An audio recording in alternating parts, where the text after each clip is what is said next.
The booth fee is too high. It's a lot of things newcomers that go to those markets are saying. Let's talk about it. This summer, I'm going to two different markets. I go to a farmer market on Saturday, and it is from 9 a.m. until 1 p.m. And I pay $25 for the booth for the entire summer. Well, $25 per Saturday. And then the other one I go to is on Monday evening, and I pay Monday evening from 5 p.m. to 9 p.m. And I pay, I think, $25 for that booth. Is that too high? I don't think so. How do you select the market you go to? I think there's a big impact on whether the booth is too high or not, depending on the market you go to. So you should do your research. Does the market you go to, how many people are you expecting to get? If you're in a big city or a community that holds those markets, whether the market is indoor or outdoors, I think the price of the booth is based on the expectation of the number of people you're expecting to see. If you're in Salt Lake and you're gonna have you're gonna have an event outdoor, I don't know, from 9 a.m. to 5 p.m. That's big city, and it's $100. That's not bad.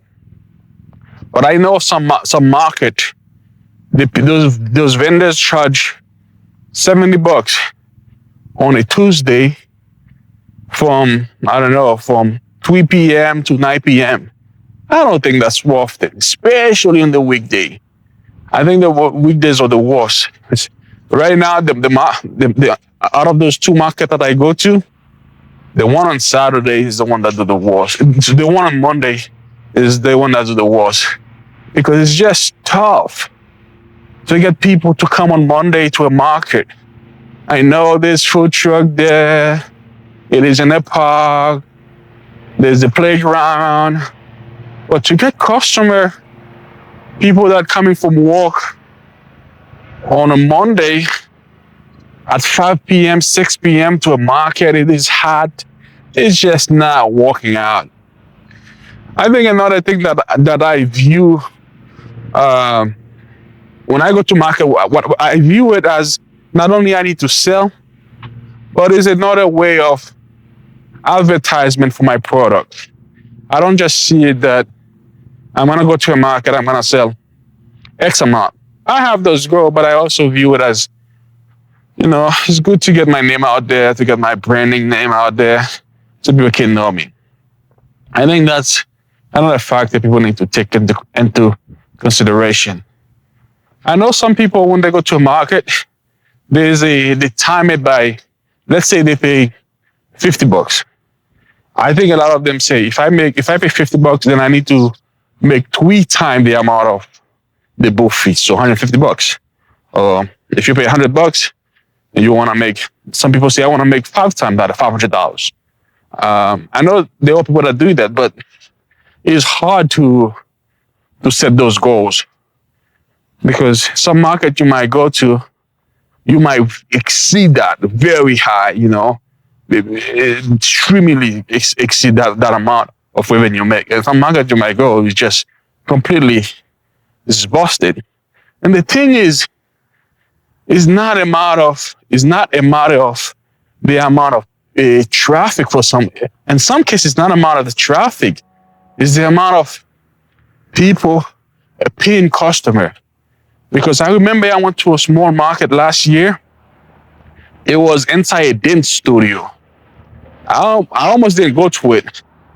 I thought it was just gonna be a bunch of mom with their kids. And we went inside the studio. I think it was on a Saturday. We set our booth. There wasn't that much traffic, but the amount of people that stop at our booth, almost all of them buy something. And the amount of the thing they buy was high. Maybe the average ticket was like $30.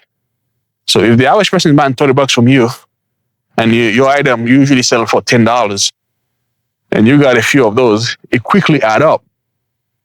So I would not get so pumped thinking, I mean, you should, right? I mean, if you think you're going to go to a big market with a lot of population, you should sell a lot. But some of those markets, some of those small market can really surprise you on how much you sell. Talking about markets, how do you select them? Uh, be careful because there's a lot of scamming people. There's a lot of scamming out there. Because in the beginning, all of the markets I went to, I find them on Facebook. I'll go to Facebook and type farmer markets or craft show, and I will find something, and then I will apply for it, and then pay the book fees online or through Venmo or whatever, you know. And then you discover there's a lot of people that are creating fake event, and then they want to collect the money. You pay them, especially if you Venmo them, and then you realize you're a scammer. I know on Venmo there's a feature where you can swipe it, where you are protected. If someone scam you, you can ask the money and they will refund you, whatever. So I think that's good. But that's how I find my markets. I think another important thing is you have to decide how much or how far are you willing to travel to those markets. It make a difference as well.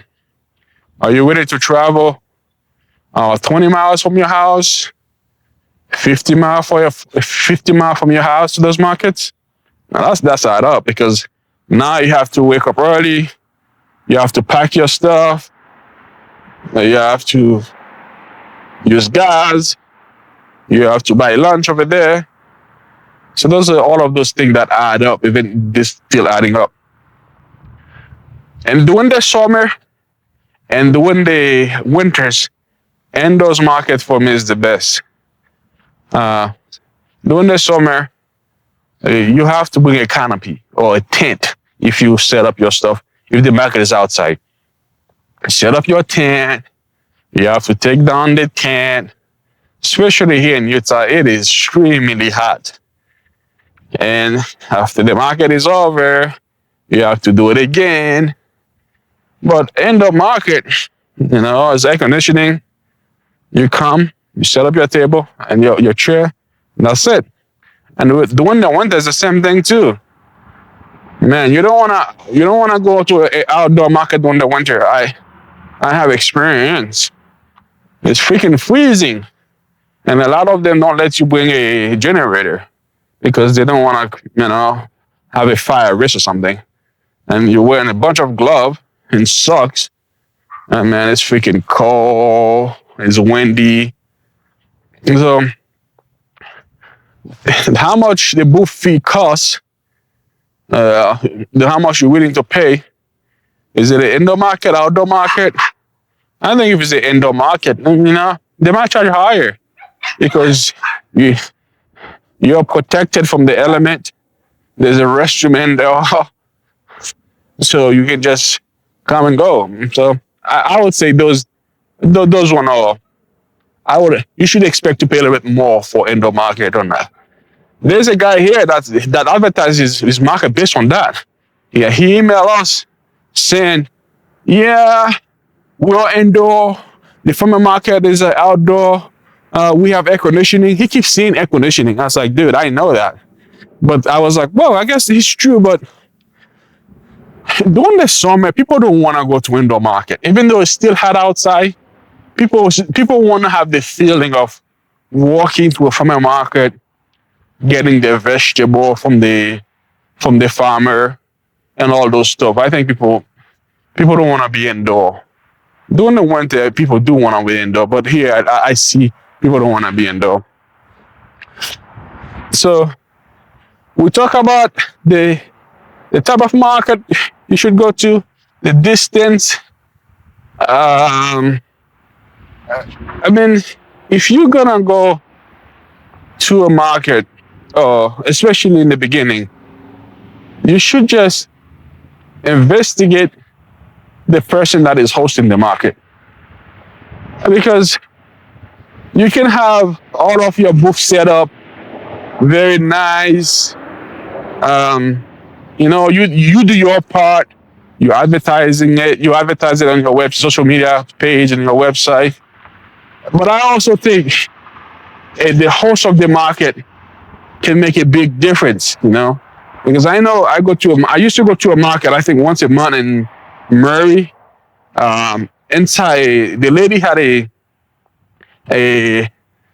business that she sell thrifting clothes, and inside a building, she will set up different vendor would set up their stuff. And one of the things she did, which I really like, is she would have snack for us, on the back, water, apples, stuff like that. Very nice lady. Always communicate with the potential vendors on how things gonna go.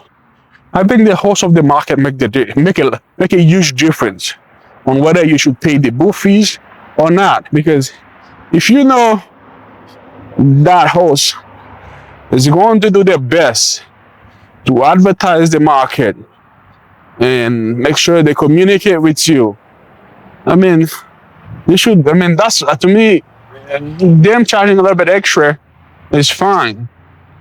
What is not fun, in my opinion, when you have those hosts, they don't do anything. They barely post the market on social media, and they're still expecting to charge a higher amount, like $75 on a Tuesday for 5 hours for a market. I think when you start running into those, it's not worth it, because you already know the potential of customer base is already low, and the quality of those people that usually go to this market, when you have a bad host, is friends and family. They only invite their friends and family. But I don't give a crap. Those people are not gonna buy my product. They're only showing up to support the host and to talk to the host and have fun with the host. Man, I didn't come to just hang out with your potential friends. And some hosts try to make it that way. Well, I invite my friends. It's like, no, you need to go outside your friend circle and your family circle. That's the whole purpose. That's what I think. Let me know what you guys think in the comment section, and I will keep uploading more videos.